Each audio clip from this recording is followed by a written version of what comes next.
నువ్వు బయటికి వెళ్తే తిరిగి వచ్చేంత వరకు ఎందుకు సార్ భయంగా ఉంటున్నావు? బిక్కుబిక్కుమంటూ ఎందుకు ఉంటున్నావు? అరే వాళ్ళెవరో అడవుల్లోకి బాంబులు మధ్యలో ఎడలలో వెళ్ళిపోతున్నారా?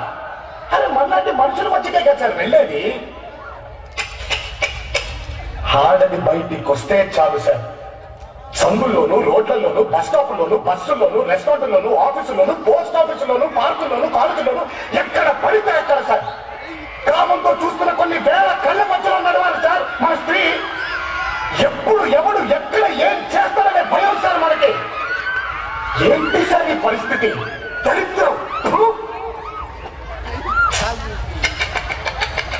మారాలి సార్, ఈ పద్ధతి మారాలి సార్.